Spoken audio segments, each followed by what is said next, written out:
Es evidente que Leonardo da Vinci fue un genio que se adelantó en mucho a su propia época. Ya en el siglo XV había desarrollado bosquejos de un equipo de buceo en aguas profundas, un bote de remos, un tanque de guerra y un helicóptero. O si consideramos sus logros y la época en la que los consiguió, no podemos menos que sorprendernos. Pero creo que aún no comprendemos a ese genio creativo en toda su dimensión. Además, Da Vinci no es el único genio creativo del pasado. Suecia también gestó un prodigio que se adelantó por mucho a su época. Es posible que nunca hayas oído hablar de él, pero no hay dudas de que ha causado un gran impacto sobre el pensamiento mundial. ¿Y quién fue ese genio y cuál fue su secreto? Toma tu Biblia, mantente en sintonía y en un momento más regresaré para que encontremos la verdadera respuesta a un tema profundo y significativo que ha preocupado al ser humano desde sus comienzos. Está escrito. Declara el mensaje final de Dios para nuestro tiempo. Presentando al Cristo viviente como la respuesta a nuestras más profundas necesidades. Está escrito. Con el pastor Robert Costa. Hoy, conocimiento prohibido. El mundo ha admirado desde siempre el intelecto gigantesco de Albert Einstein con su teoría de la relatividad o de Thomas Edison con sus incontables inventos.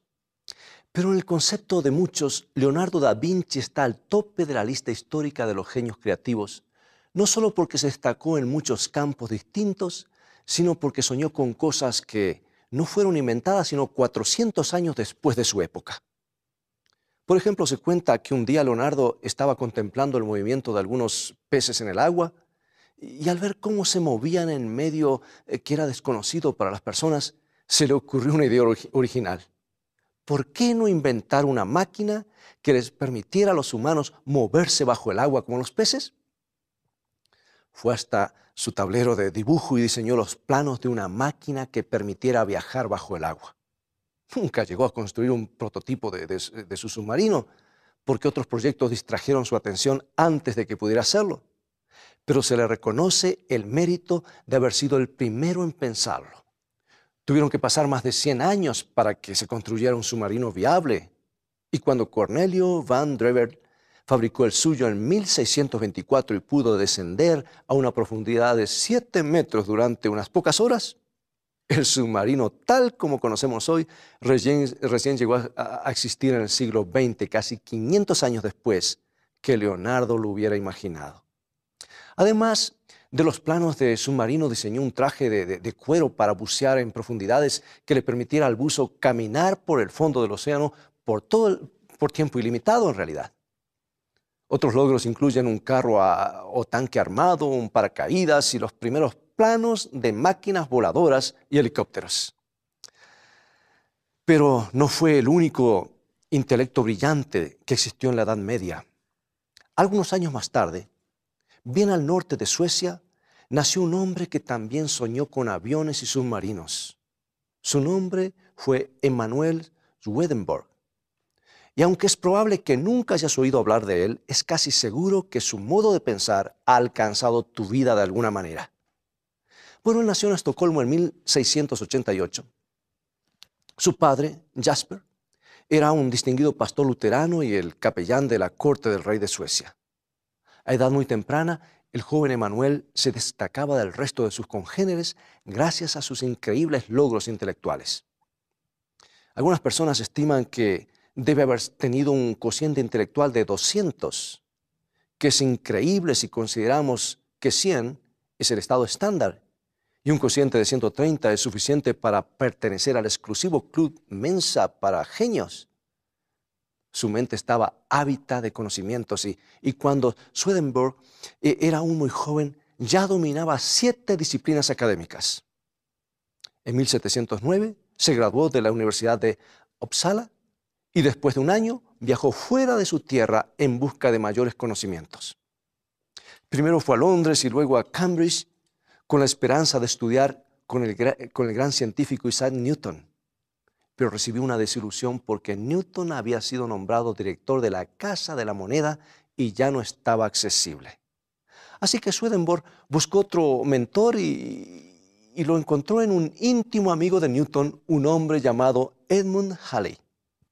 Si el nombre te resulta familiar, es porque se trata del famoso astrónomo que descubrió el cometa que lleva su nombre. Bueno, Emmanuel quedó junto a él por 4 o 5 semanas estudiando las maravillas de la astronomía. Después del desayuno, interrogaba a Halley sobre sus descubrimientos. Especialmente le preguntaba acerca de las colas que seguían a los cometas. Y esos conocimientos habrían de ser muy importantes en otro momento de su vida. Durante su estadía en Inglaterra, también estudió las obras de científicos famosos como John Flamsteed y Robert Boyle. Luego regresó al continente y comenzó a estudiar matemáticas. Y cuando finalmente regresó a Suecia, algún tiempo después se había recibido como matemático, físico, astrónomo, encuadernador de libros, cartógrafo, pulidor de lentes y geólogo. Parecía que no había tema o habilidad que su mente brillante no pudiera adquirir casi de la noche a la mañana. Bueno, también regresó a su hogar con los planos de máquinas increíbles que incluían un horno especial, un aeroplano y, al igual que Leonardo da Vinci, un submarino. También había planeado construir un observatorio en Suecia, pero los tiempos difíciles lo obligaron a trabajar como ingeniero civil. Luego que el rey de Suecia le otorgó un cargo en el Colegio de Minería, que le permitió supervisar las operaciones de minería y fundición en Europa y convertirlo en experto en metalúrgica, él escribió extensos tratados sobre el hierro y el cobre y también escribió un libro que se convirtió en un clásico de física y de química. Bueno, nadie puede negar que Emanuel Swedenborg fue un genio. Tenía el toque de Midas. No había nada que no pudiera conquistar. Llegó a ser probablemente el científico más grande del siglo XVIII. Pero ocurrió la muerte de su padre y este científico comenzó a pensar en una nueva dimensión. Comenzó a pensar en la eternidad. Entonces hizo algo que lo introdujo a un sendero peligroso. Escucha bien. En 1741, a los 53 años, Swedenborg comenzó la inútil búsqueda del alma humana. Se puso a estudiar anatomía con la esperanza de desentrañar algunos de los secretos de la vida y descubrir qué sucede después de la muerte. Pasaba largos días en el laboratorio estudiando la constitución de los cuerpos humanos, cuando tuvo una experiencia que lo hizo abandonar su enfoque científico y adoptar un enfoque místico del conocimiento. Comenzó a creer que cada vez que entraba en el umbral de un gran descubrimiento, un misterioso rayo de luz recorría su mente para decirle que acababa de encontrarse con un concepto profundo. Bueno, para Swedenborg eso estaba muy lejos de su postura habitual ante la vida. De pronto ya no confiaba más en la objetividad de la evidencia y los datos científicos, sino en un flash de luz dentro de su propia cabeza. Ese pensamiento no condecía con su genio científico y las cosas se fueron poniendo cada vez más extrañas con el paso del tiempo. Bueno, al profundizar el estudio de la anatomía humana, se convenció de que nunca podría solucionar los misterios de la inmortalidad y se sumió en una grave depresión. Trató de analizarse a sí mismo y comenzó a escribir sus sueños, pasándose horas enteras tratando de descifrar su significado. Entonces, en la Pascua de 1744, dijo haber tenido una visión. Estaba cenando en un restaurante de Londres cuando, en forma repentina, una figura difusa se le apareció en un rincón de la habitación y le dijo que no comiera demasiado. No era un mensaje espiritual o científico demasiado profundo, pero más tarde aquella misma noche, la misma figura lo despertó y se identificó como Jesús. Le dijo a Swedenborg que lo había elegido para descifrar el verdadero mensaje de la Biblia. Le dijo que las palabras de la Biblia tenían otro significado. Se le dijo que debería estudiar la Biblia en profundidad para revelarle al mundo cuál era el verdadero sentido de las palabras. Bueno, como hijo de un pastor luterano, Swedenborg debería haber sabido que la palabra de Dios no necesita de una persona especial para descifrar sus misterios. Porque nos dice aquí mismo el apóstol Pedro, en 1 Pedro 1, 20, 21, entendiendo primero esto, que ninguna profecía de la Escritura es de interpretación privada, porque nunca la profecía fue traída por voluntad humana, sino que los santos hombres de Dios hablaron siendo inspirados por el Espíritu Santo. En otras palabras, ninguna persona posee la clave para interpretar la Biblia. Nadie tiene el derecho privado de interpretación, porque lo que Dios quiere que entendamos está en la superficie. El verdadero significado se encuentra en las palabras literales de la Biblia. El Espíritu Santo inspiró la Biblia y bajo su guía cualquier creyente puede entenderla por sus propios medios. La Biblia no enseña en ninguna parte que una persona en particular podrá tener la clave de los significados más profundos. Aunque es cierto que no alcanzaría la vida eterna para descubrir todas sus riquezas espirituales y sus tesoros, la Biblia también tiene significados más profundos y verdades más amplias para nosotros, cuyo significado aún subyace en el texto concreto. Bueno, pero aquella fue una peligrosa trampa de la que Swedenborg no pudo zafar. Sus esfuerzos por desentrañar los misterios espirituales lo habían frustrado y le preocupaba la posibilidad de que su genialidad lo estuviera abandonando. También sabía que tenía un consciente intelectual por encima de lo normal. Así que cuando un ser del mundo espiritual le dijo que él era especial y el único que podía descubrir un nuevo y excepcional mensaje para el mundo, compró la idea. La experiencia fue tan poderosa que más tarde se refería a ella como la segunda venida de Cristo. Dijo que Jesús no iba a regresar literalmente a la tierra porque ya lo había hecho elegir a Swedenborg como su embajador. Como puedes imaginar, se apartó de la ciencia y se introdujo en el estudio de la teología. Repasó sus conocimientos de hebreo y griego y comenzó a escribir un comentario de la Biblia de 9 volúmenes al que tituló La Palabra Explicada. Nunca lo terminó, pero escribió otros libros. Entre 1749 y 1756 escribió Arcana Celestia, que era un comentario versículo por versículo de los libros del Génesis y el Éxodo. Dijo que las historias del Génesis eran aún parábolas que contenían muchos significados alegóricos bajo la superficie. Y eso preparó el camino, al menos parcialmente, para la forma en la que muchos cristianos interpretan actualmente la historia del Génesis. Convencidos de que la ciencia y la Biblia son irreconciliables, no es raro encontrar cristianos que creen actualmente que la historia de la creación no es más que una alegoría y que Adán y Eva jamás existieron como personas reales. Bueno, aunque Swedenborg jamás llegó tan lejos, consideró que el Génesis era una parábola, actitud que más tarde sería adoptada por los evolucionistas. Sería incorrecto adjudicarle la teoría de la evolución, pero sí es cierto que le hizo a esa teoría una gran contribución importante de la que no muchos son conscientes.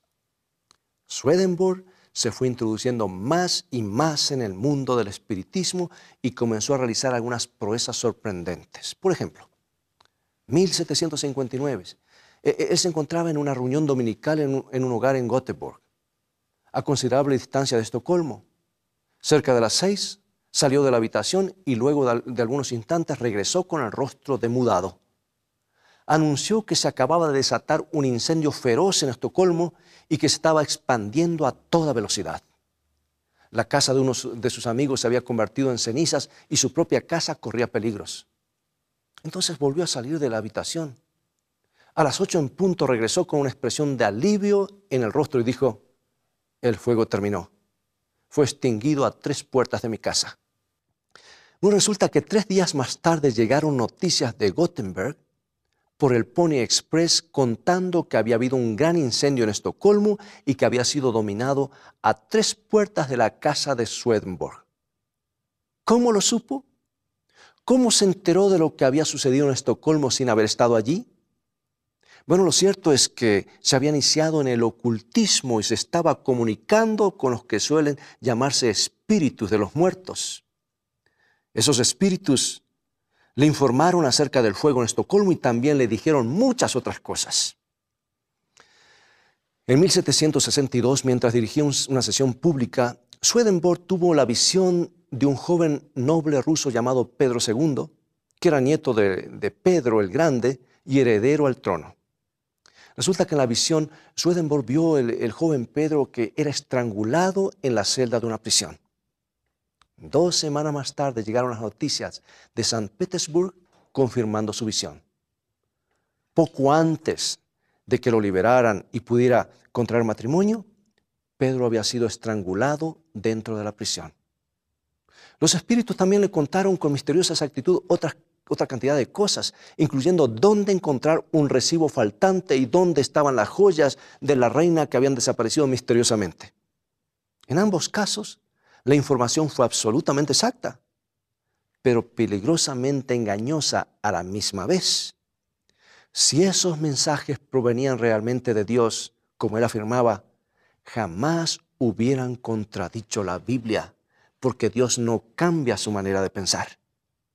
La Biblia prohíbe claramente el contacto con el mundo de los espíritus, porque Dios sabe que no son los espíritus de los muertos los que hablan, sino ingeniosas falsificaciones gestadas por el padre de las mentiras en persona a través de sus demonios. Mira lo que Dios nos dice y nos advierte en Levíticos capítulo 19, versículo 31. No os volváis a los encantadores ni a los adivinos, no los consultéis contaminándoos con ellos. Yo, Jehová, vuestro Dios. Amigo y amiga, esto es contundente, esto es claro. Cuando la Biblia nos habla de encantadores, se refiere a personas que pretenden comunicarse con los muertos. A lo largo de toda la Biblia, Dios lo prohíbe estrictamente porque Él sabe que los muertos no pueden hablarnos. Es más, Él dice, los muertos nada saben. Y en Eclesiastés capítulo 9, versículo 6, se nos dice claramente que cuando una persona muere, no tiene más parte en todo lo que sucede debajo del sol. Ahora, amigo y amiga, eso no son palabras mías. Lo dice Dios en su palabra y Dios siempre dice la verdad. Puedes confiar en Él. Y cuando nos encontramos con algo que parece o suena como si los muertos nos hablaran, estamos frente a una mentira, un ingenioso y cruel engaño urdido por el demonio mismo. Bueno, Emanuel Swedenborg no pudo resistirse a esas experiencias y comenzó a comunicarse con los muertos regularmente y a pesar de su buena formación luterana. Decidió creer en los espíritus y en los fenómenos naturales a pesar de lo que nos dice la Biblia, siguiendo un camino que siempre conduce a pensamientos peligrosos. La Biblia afirma que el diablo puede producir milagros aparentes. Las sesiones espiritistas de Swedenborg se hicieron más y más estrafalarias con el paso de los años. Comenzó a enseñar, entre otras cosas, que era posible que Jesucristo hubiera muerto, pero que no lo había hecho en nuestro favor. Eso se da de bruces contra las enseñanzas de la Biblia, especialmente lo que dice Romanos capítulo 5, versículo 8, déjame citarlo. Mas Dios muestra su amor para con nosotros en que siendo aún pecadores, Cristo murió por nosotros.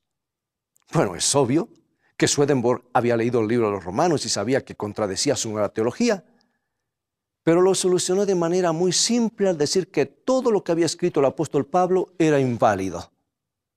Dijo que se había encontrado con Pablo en algunos de sus sueños y visiones y también con Martín Lutero, Juan Calvino y otros héroes de la fe cristiana.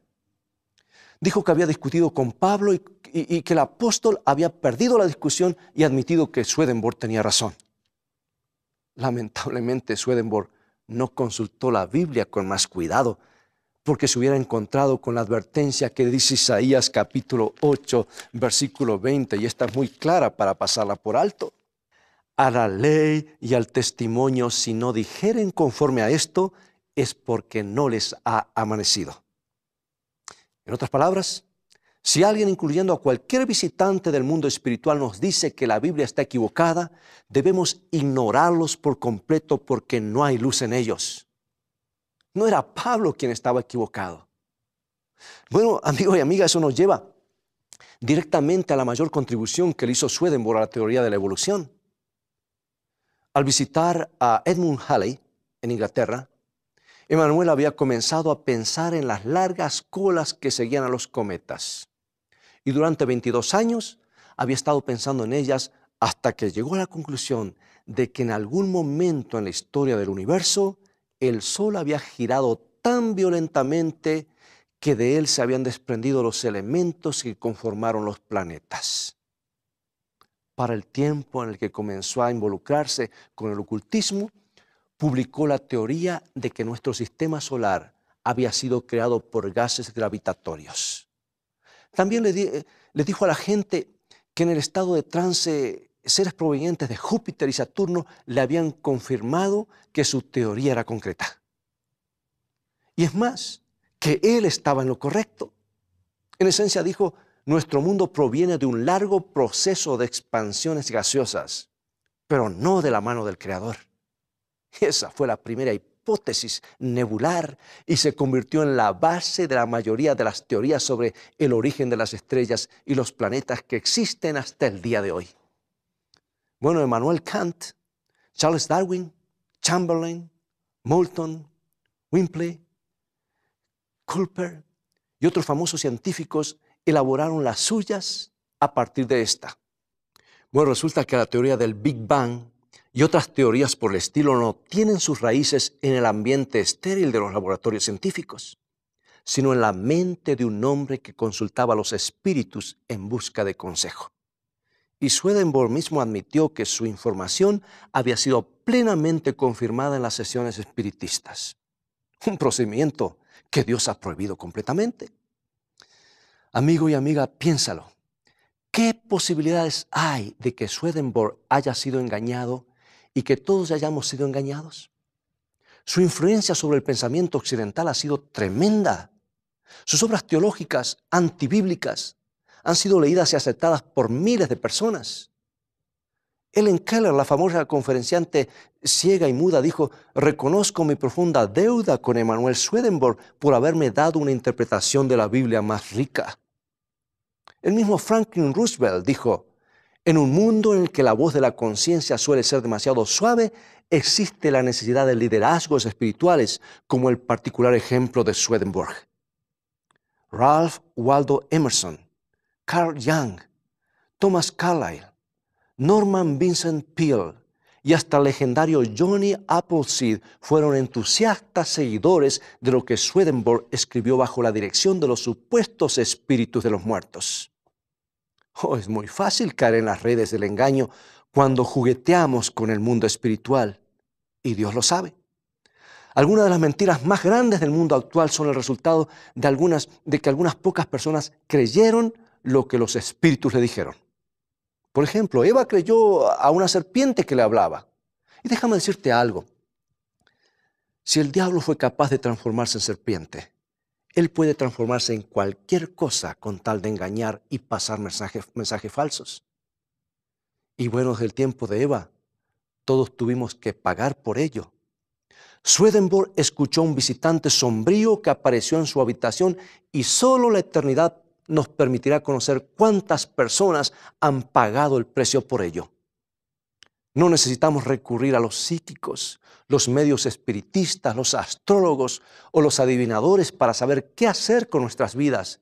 Tenemos un Padre en el cielo que nos ama tanto, que nos ha llenado de bondades en un libro que muchos ni siquiera han leído.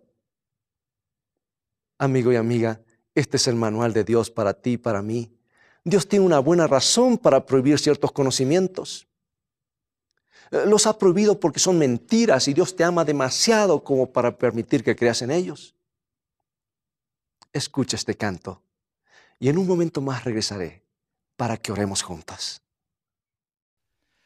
En tu palabra que me habla el alma, Jesús bendito, quiero confiar. En ella encuentro tu dulce calma, por eso siempre la he de amar. Voy a Jesús y a su palabra, pues al Señor encuentro allí. Llama a la puerta de la gracia, nos da perdón a ti y a mí. Dulce Maestro, he de servirte, por donde quiera te seguiré. Por eso siempre he de decirte, Jesús bendito, te amaré. Voy a Jesús y a su palabra, pues al Señor encuentro allí. Llama a la puerta de la gracia, nos da perdón a ti y a mí.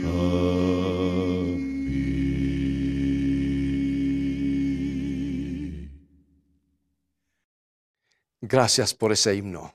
Oremos. Padre, mantén nuestros ojos fijos en Cristo. Enséñanos que Él es el único en quien podemos confiar. Enséñanos a aferrarnos a la Biblia, porque creemos que en sus páginas encontraremos la verdad y conoceremos a nuestro hermoso Salvador. En el nombre de Jesús oramos. Amén.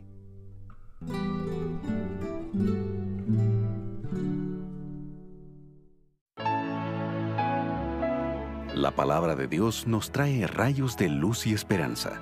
Por eso millones de personas encuentran en sus páginas cada día una guía segura para el camino de la vida. Te invitamos a que visites nuestro sitio en internet, estaescrito.tv. Hemos preparado y seguiremos preparando una variedad de estudios bíblicos y materiales que te ayudarán en tu vida espiritual. Además, podrás volver a ver el programa de hoy y los devocionales diarios, Una mejor manera de vivir. Visítanos en la dirección electrónica estaescrito.tv y recuerda, tú vales mucho para Jesús. Él te ama más de lo que puedas imaginar. Bueno, es todo el tiempo que tenemos por hoy. Ha llegado el momento de despedirnos. Te invito a continuar escuchando la voz de Dios al leer su santa palabra. Visítanos también en nuestro sitio de internet estaescrito.tv, donde podrás obtener gratis una variedad de estudios bíblicos que te ayudarán a afirmarte en la verdad de Dios y será el antídoto para evitar caer en engaños. Dios te bendiga y recuerda, escrito está, no solo de pan vivirá el hombre, sino de toda palabra que sale de la boca de Dios.